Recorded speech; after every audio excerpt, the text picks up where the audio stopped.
Here's how President Biden's week started. Afghanistan should not, and Afghanistan should be people. Oh, the eagle bunny, easy, Mr. President.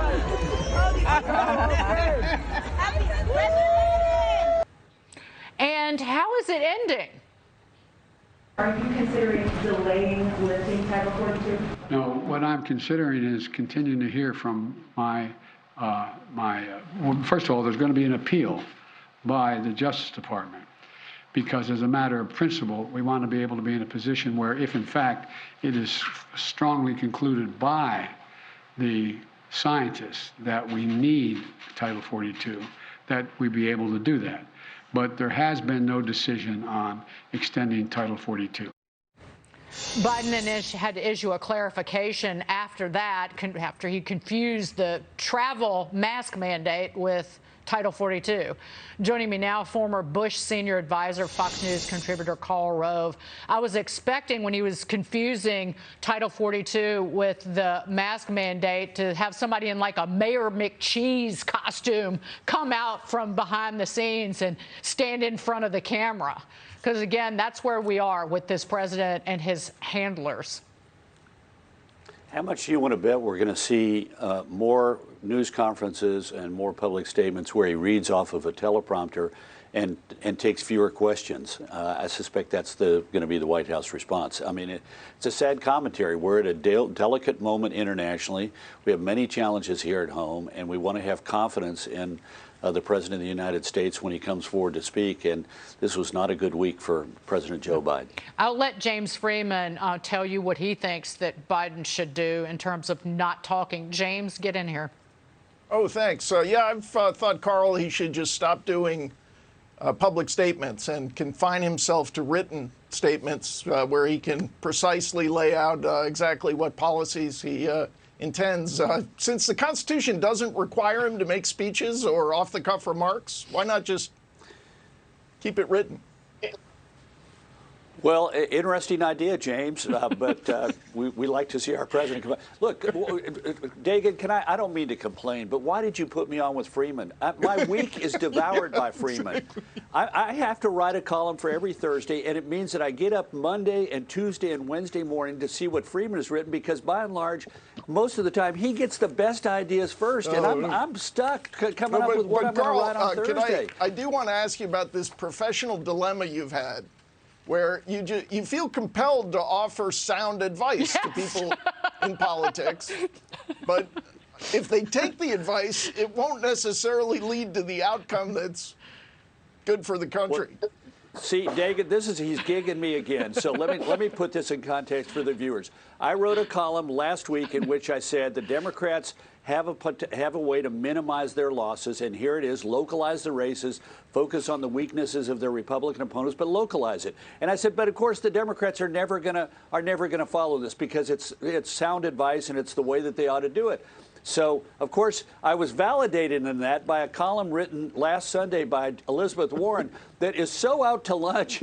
I read it and laughed. You know, her answer to the Democrat dilemma in this election is double down on everything that hasn't worked. Let's go back and do Build Back Better, and let's do all this free stuff, because if we do that, then we'll have the Republicans on the record voting against it, and we'll win as a result. We'll have an historic victory, which I thought was idiotic. So I wrote my column with a big tongue in cheek this week, but I said I repudiated last week's column, and Democrats ought to do exactly what Elizabeth Warren and others have laid out for them to do. But I was forced to do this because James took all the good ideas. Well, I got to tell you James writes almost every day. Here was James's column. Every day. Yeah. Every day. I think there are several James Freeman. I think he is cloned. I have two of them here. I'm serious. One is on, here are two of James's columns. One is on Biden 2024, and the other's on Libs of the Washington Post. They're both terrific. But I also have yours, Karl. There you go. That's a must read. Yeah, please follow Elizabeth Warren's advice. I love how you frame it, and I'm going to quote from it. I renounce what I wrote last week because one of America's great political minds, tongue-in-cheek, Elizabeth Warren, someone who is perfectly in sync with the attitudes of the nation, especially in rural regions. But this is a problem for the left in each and every way. We were talking about Disney a few blocks ago, and it's the same problem. That these left-wing nuts, whether in the corporate world or in leadership of the Democratic Party, they are completely disconnected from the reality and the belief system of regular Americans who have to drive to work, commute, worry about putting food on the table, and believe in taking charge of educating their children before liberal teachers in the classroom. Yeah, two points. One is, on this issue of the Florida law, every Republican candidate ought to be armed with the actual language of the law that says that between kindergarten and third grade, there'll be no sex and gender education. And if the issue comes up, say, let me read you the operative phrase. Do you agree or disagree with that idea? And if somebody says, oh, yeah, I think we ought to have kindergartners being subjected to sex and gender education, and we shouldn't really insist that everything with regard to those topics be age appropriate. Let them believe that, because the vast majority of Americans, if read that simple statement, would say, absolutely, I agree with that. The second thing is that the Democrats it's just amazing to me how screwed up they are. I mean, one of my favorites this week was the White House floated the idea that the president is going to go on the road and take the gloves off and attack the Republicans for having no plan to deal with inflation, like it's the Republican fault. Well, the Republicans are going to have a plan, which is to say, stop the spending. You have been spending too much, regulating too much, putting too much on our economy. In the form of cheap money policies, degrading our currency. Stop the spending. That's going to be a great message for Republicans in the fall. Right. And because Joe Biden renominated Jay Powell to run the Federal Reserve, he owns the monetary disaster, too. So it's the fiscal and the monetary. They own inflation in every way.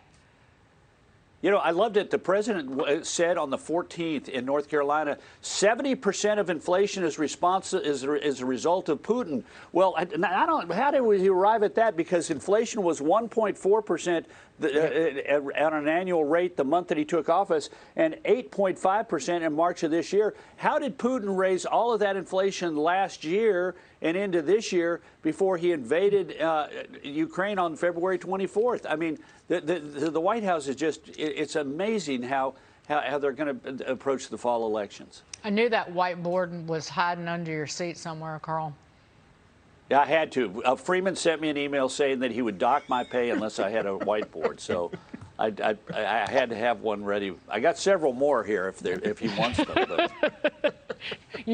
I've been trying to make Freeman laugh all morning, and my humor has been landing flat, but you nailed it, Rose. Why are we worried about Freeman laughing? The rest of us have to read him religiously in order to figure out what we're going to write, because he takes the good ideas every single time. Yeah. Karl Rove, thank you, sir. Great to see you.